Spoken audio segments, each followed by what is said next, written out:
everyone. I am happy to be joined by our Department of Elementary and Secondary Education Commissioner, Pedro Martinez. Look, we're here to celebrate something that's really important for our state.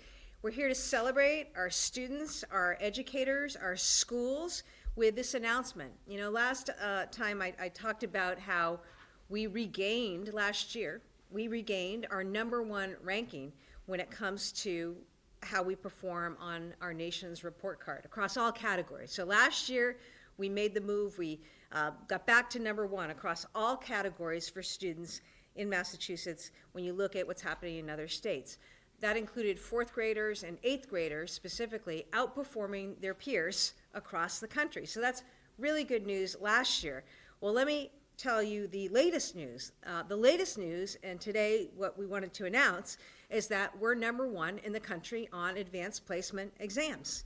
Massachusetts has the highest percentage of students taking and passing AP exams in the country. That's really great news for students, for schools, for parents, and for our economy. In addition to Massachusetts being #1 on AP exams, I also want to note that it is the highest ever recorded by any state in any year. So not only are we the highest, but we're the highest ever by any state in any year. And it's 11 points higher than the national average of 25%. We're also #1 among states for the percentage of Black students taking and passing AP exams. We've been improving on these metrics for a while now. Our overall number of AP test takers continues to go up. Black and Latino students continue to get more opportunity. And AP exams, for everyone who probably doesn't know, AP exams, advanced placement exams, are rigorous coursework, and it gives students access not only to college admission, it actually gives them college credit. So imagine you're getting college credit in high school, that's going to save you and your family money down the line. Good scores show that our students are getting the teaching and the support that they need. Passing AP exams also expands people's opportunity for college credit in college, and also includes expanded opportunity for admission. The news tells employers that our schools are producing the best prepared students in the country, and that's really good news for everybody in Massachusetts, that our kids are graduating with the best preparation in the country. We've been really intentional about increasing these AP exam scores. We subsidize exam fees for low-income students, which is really important and allows more students the opportunity to take these exams. So far, we've helped 50,000 low-income students take nearly 91,000 exams. Now, this work that we've done in investing in AP also fits with our broader investment in education. It fits with our commitment to early college programs. Pero también para nuestros niños que son African American y nuestros niños latinos, más de 7 puntos de porcentaje. So again, I want to bring this back together what the governor said. This ties everyone very nicely as we're looking at our new graduation standards, as the governor's put a bold vision to expand early college, because what we're talking about is students not only graduating from a Massachusetts high school and being prepared, but being ahead, being truly prepared for whatever they want to do beyond, to take advantage of our higher ed system, to be able to go into the trades and the wonderful industries that we have in our Commonwealth. So when you bring this together, when you have such a strong foundation and the talent we have with our students and teachers, it makes it that much feasible that we're going to be able to implement these higher graduation standards, and that we're going to meet, and I will say, Governor, we're going to exceed your time frame on getting our students exposed to more early college programs. And with that, I'll turn it back to the governor. Yeah, thank you so much, Commissioner. It's great to have you on board here in Massachusetts, and you continue to do great things with the team. We're happy to take any questions on topic. Governor, did you take any AP classes? Oh God, I did. Yeah, but back in the day, I know I know there were lots of them. I was just curious. Yeah, I did. I had history. U.S. history, and I do want to shout out all the teachers, and the educators out there who are teaching generally, and also teaching AP. As Pedro said, we've seen a huge increase in the percentage of AP classes offered across the state, and at the number of high schools that offer AP, which is awesome to see. But yes, I benefited from AP history, but today there are so many other types of advanced placement courses, and I think what's really great about this is not only does it help you get into college, it helps you get into college if that's your path, and it also gives you actual college credit before you even start, and that saves you money.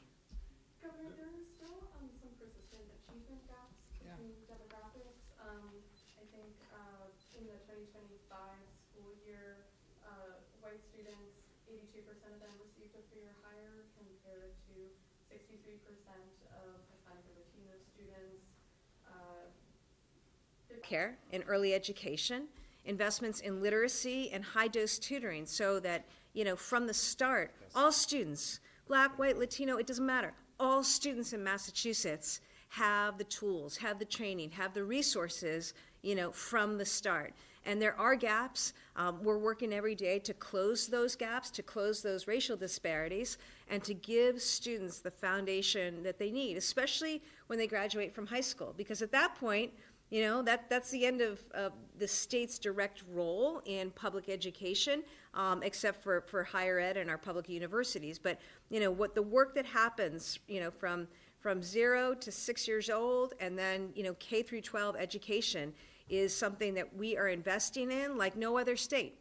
And it's really important to me. I mean, we're the place that started education in this country. We're home to the first school in this country. And, we take that really, really seriously, including closing those racial gaps. But the trend, as you heard today from the commissioner, the trend is a positive one, and we know that we're just going to continue to lean into those investments. Also lean into diversity of teachers in the classroom. We support that diversity in the workplace, among other things. So, that's what we're going to do. And I know under Commissioner Martinez's leadership, we're going to get there. Governor, the College Board said that part of these results released today, that the exams, 25 exams were recalibrated, the tests were easier. National figures show a 20% percentage point increase on the AP English test, for example. Massachusetts results showed at least 10 tests with 10 percentage points higher from the previous year. Physics 1 had almost a 25% improvement over last year. English language, almost 20%. Do you believe the administration is overstating the results of this year's tests, and why didn't the administration make clear this recalibration in the test results? The press release for this also indicated there was AI content that may be inaccurate. Why did the administration publish? What administration are you talking about? Your Oh, administration. do you want to speak to that? Yeah. Yeah. And the press release also included mention of AI content being used that was inaccurate. Why was that content included if it appeared to be accurate? Do you have anything to say about that? Not- I don't understand the last part. but- Yeah, no, but I will say this. First of all, any recalibration that happens with College Board, I mean, I've been involved with College Board since I started my career in education for more than 20 years. First of all, they have a very high rigorous bar. And remember, if they recalibrate, it's for everybody. So the fact that, we're still number one and the highest ever, but again, this is true for all states, right? So that's consistent. We feel pretty comfortable with the data that we shared today, again, because College Board took us through the statistics. And again, we just feel confident. So again, we'll look into anything that might be a discrepancy, and I apologize if there's any. But right now, we stand by these results. Just to clarify, at the end of the announcement of your office, there's a note that there's AI content used and it may be incorrect. I guess the question is, why would there be information that's not? You can guarantee that. You have to talk to our press secretary about that. I don't know what the reference is there. But what I do know is that, as you just heard, apples to apples, student to student across the country, Massachusetts students are at the top, as I want them to be, right? We want them at the top. And, we got to number 1 last year in the nation's report card across all categories. And today we're number 1 again when it comes to advanced placement exams. And that's the important thing here, because, I want our students to be the best prepared. As you look across the country and high school graduates, I want Massachusetts graduates to be the very best prepared, and that's good for them, it's good for their families, it's also really good for our economy. You mentioned there's still gaps since the pandemic. I'm curious where you're seeing some of the biggest gaps, especially when you consider some of the kids graduating high school or in high school right now weren't even in high school during the pandemic, and also what your administration is kind of doing to address that. Yeah, Commissioner?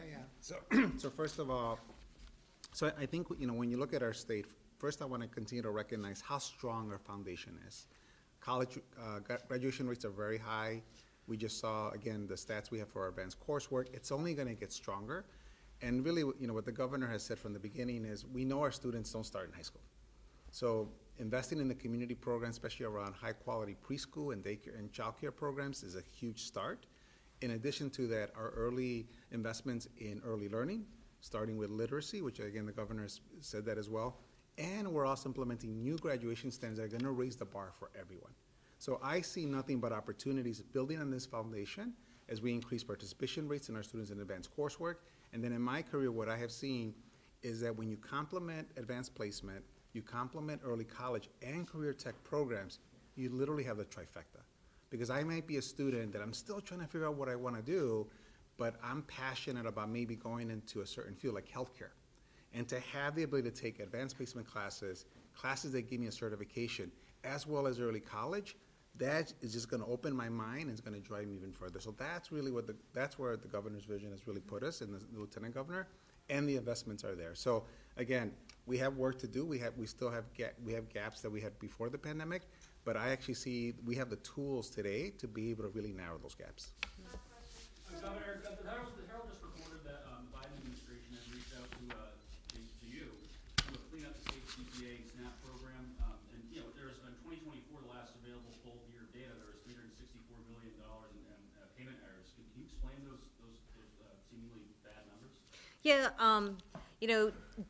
the Biden administration sent notices out to states about what was happening with the DTA programs, and we received one. I know that during the COVID time, payment errors went up across the country, across all states when it came to this.